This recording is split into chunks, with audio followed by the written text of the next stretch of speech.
আজকে ঠিক 11টা 20-এ কিং চার্লসের সাথে আমাদের চিফ অ্যাডভাইজারের একটা ওয়ান অন ওয়ান একটা মিটিং হয়েছে। এটা একটা প্রাইভেট মিটিং ছিল, এটা ওনারা দুজনই ছিলেন ওই মিটিংয়ে।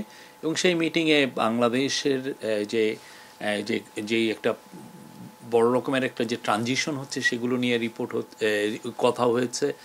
আর আমাদের চিফ অ্যাডভাইজার কিং চার্লসকে জানিয়েছেন যে তারা কী কী রিফর্ম ইনিশিয়েটিভ নিয়েছেন, এই ইন্টারিম গভর্নমেন্ট কী কী রিফর্ম ইনিশিয়েটিভ নিয়েছে সেটা নিয়ে কথা হয়েছে।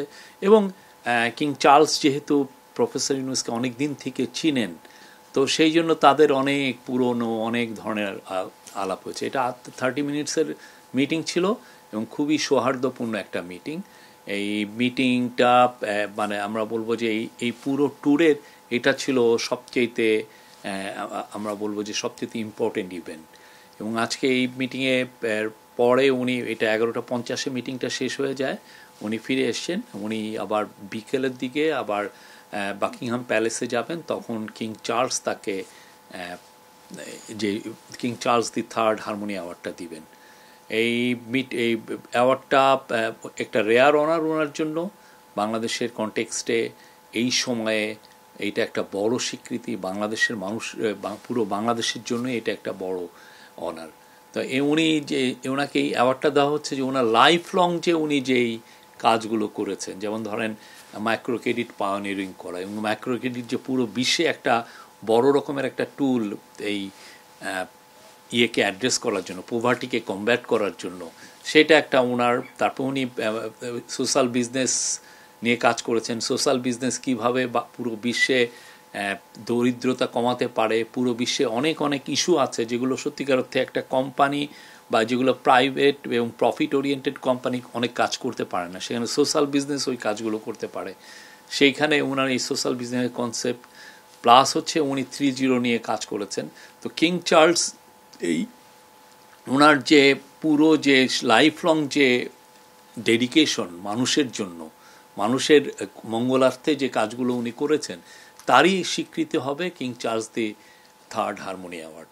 কিং চার্লসের সাথে ওনার সম্পর্কটা অনেক পুরনো। কিং চার্লস ওনার কাজের সম্পর্কে পুরোপুরি ওয়াকিবহাল, জানেন উনি কী কী কাজ করছেন।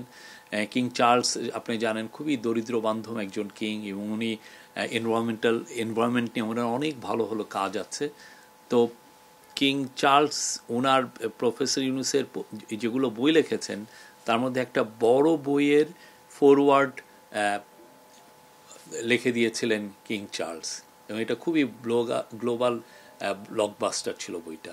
আজকে 1-to-1 মিটিংয়ের পরেই আজকে খুব আর একটা অভূতপূর্ব ঘটনা হয়েছে যে কিং চার্লস এবং তার কুইন ক্যামিলা তাদের স্বাক্ষরিত এবং তাদের ছবি সম্বলিত একটা গিফট ওনাকে দিয়েছেন। সেটা মানে ওনার জন্য খুবই সম্মানের ছিল। এটা সত্যিকার অর্থে যে তাদের মধ্যে যে যে সম্পর্ক, এই যে যে একটা পুরনো যে একটা সম্পর্ক, তারা দুজনকে যে চিনেন এবং দুজনের যে পারস্পরিক যে রেসপেক্টের যে জায়গা, সেই জায়গার থেকে এটা একটা খুবই আমরা বলবো যে ওনার প্রতি একটা ওনার একটা অনার দেখিয়েছেন। আজকে আপাতত যেই কিং চার্লস III হারমোনি অ্যাওয়ার্ডের বাইরে ব্রিটিশ পার্লামেন্টের যে স্পিকার, কমন্স সভার যে স্পিকার, তার সাথে একটা মিটিং আছে, সেটা ওয়েস্টমিনিস্টার মানে যেখানে ব্রিটিশ পার্লামেন্ট, সেখানে এটা মিটিংটা হবে। ওইখানে অনেকেই থাকবেন, তার সাথে ন্যাশনাল সিকিউরিটি অ্যাডভাইজার থাকবেন, স্পেশাল এনভয় থাকবেন, আমাদের হাই কমিশনার থাকবেন। তো ওই মিটিংটা খুবই ইম্পর্টেন্ট। ওইখানে মানে জাস্ট আমরা যে রিফর্মগুলো করছি, অনেকগুলোই তো আমরা পার্লামেন্টারি ফর্মেই থাকছি, তা পার্লামেন্টারি ফর্মে যে রিফর্মগুলো নিয়ে এগুলো নিয়ে আলাপ হবে।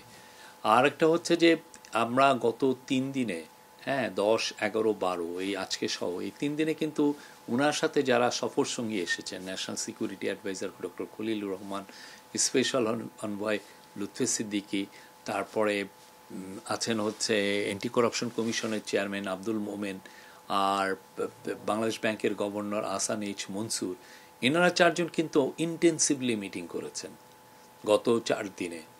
তাদের মধ্যে মিটিং যেমন ছিল, এনসিএর সাথে একটা মিটিং ছিল গতকাল, খুবই আমি বলবো যে ফলপ্রসূ একটা মিটিং। আপনি দেখেন এনসিএ কিন্তু গতকালই জানিয়েছে যে তারা এই যে সাইফুজ্জামান চৌধুরী জাবেদের যে একটা প্রপার্টি আছে 11 মিলিয়ন পাউন্ডের, সেটা গিয়ে তারা ফ্রিজ করে দিয়েছে, জব্দ করেছে। তো এইরকম তো মানে অনেকগুলো কাজ হচ্ছে, অনেকগুলো মিটিং হচ্ছে। তারপরে লুৎফি সিদ্দিকীর সাথে কয়েকজন মিনিস্টারের মিটিং হয়েছে, ন্যাশনাল সিকিউরিটি অ্যাডভাইজারের সাথে অনেকগুলো মিটিং হয়েছে।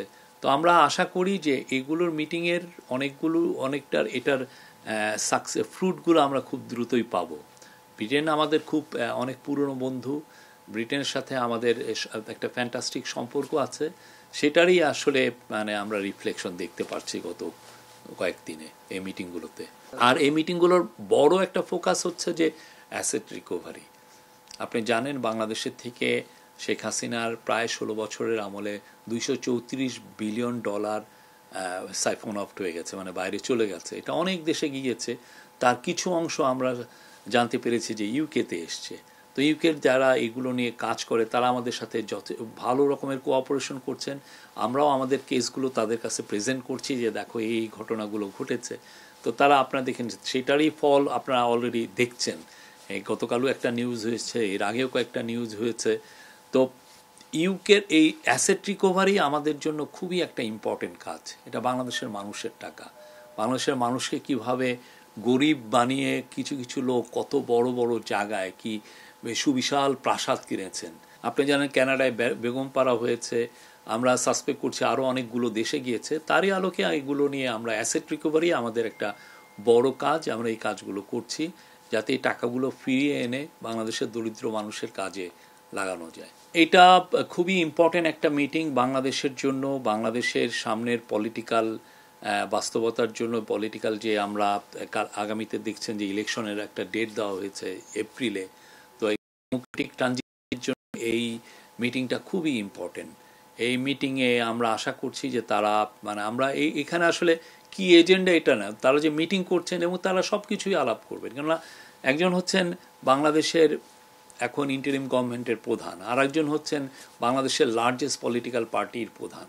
তো তারা দুইজনের মধ্যে আলোচনা হবে এবং তারা অনেকগুলো সব কিছু নিয়ে আলোচনা করবেন এটা। এবং এটার প্রস্তুতি হিসেবে আজকে বিএনপির তরফ থেকে একজন অফিসিয়ালও এসেছিলেন, আমাদের সাথে উনি কথাও হয়েছে তাদের সাথে। তো কালকে আমরা আশা করছি যে 9টার মধ্যেই ওনারা আসবেন, আসার পরে একটা 1-to-1 মিটিং হবে। এই ক্ষেত্রে যদি ওনারা মনে করেন যে আরও অন্যান্য কেউ থাকবে, সেটা এই দুজন লিডারই এটা ডিসাইড করবেন।